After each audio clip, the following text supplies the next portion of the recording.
So now childhood is where many of our grooves are carved deeply. As children, we choose, mostly unconsciously, what to repeat.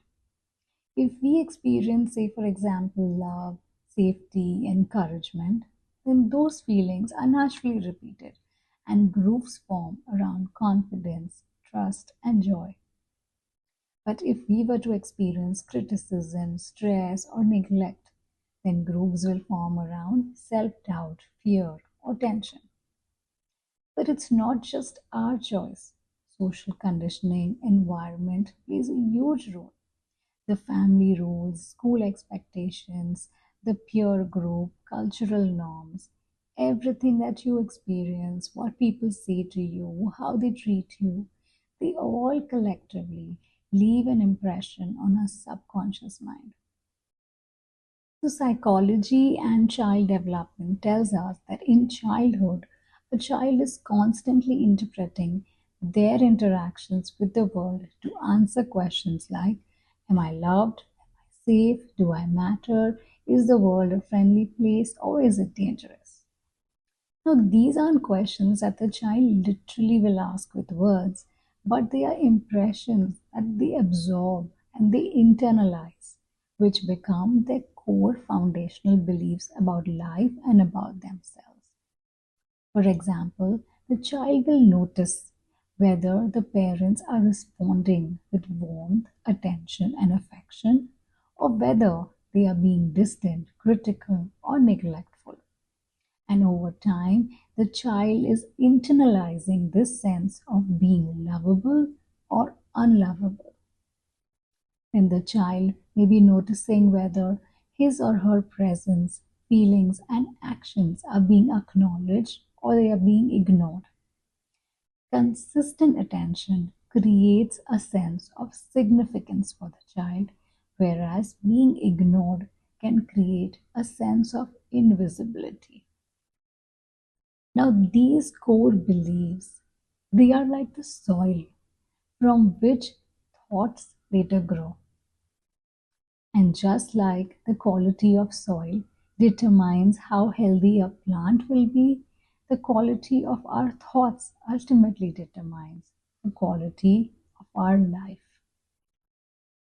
So these subconscious grooves formed in childhood don't just stay in the past. They continue to run throughout our life. They keep guiding our choices unconsciously until we consciously decide to change them.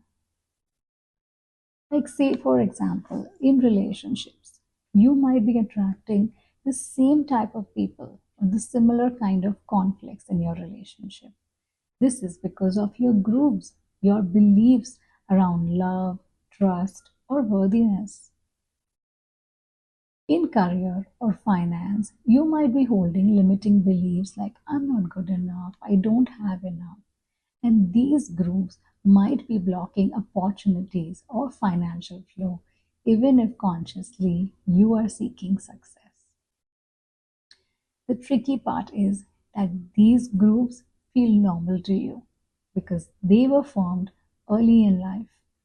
They are running on autopilot in your subconscious mind, and most of the time, you don't even realize that they are there.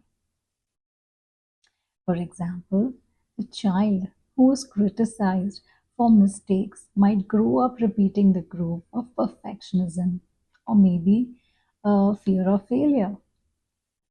The child who was ignored or not seen emotionally might repeat the groove of seeking external validation in relationships.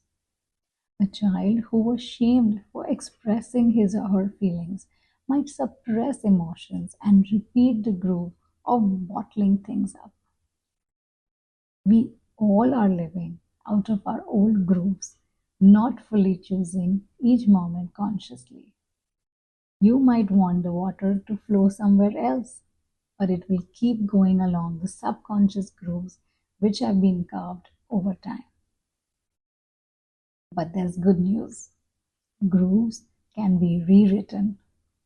Practices like Ho'oponopono, meditation, journaling, affirmations, guided visualization, They all help bring awareness to these childhood patterns. They help us release their emotional charge and help create new grooves aligned with your conscious choice. So every time you choose a new thought instead of the old limiting one, each time you respond with calm instead of reacting from anger, and each time you act from self worth instead of self doubt, what are you doing? You're filling that old groove of yours. And over time, it begins to faint and eventually disappears. And then the new groove, the one aligned with your conscious self, becomes the natural path where life begins to flow. You are no longer living from your old unconscious patterns, and you are now creating your path consciously.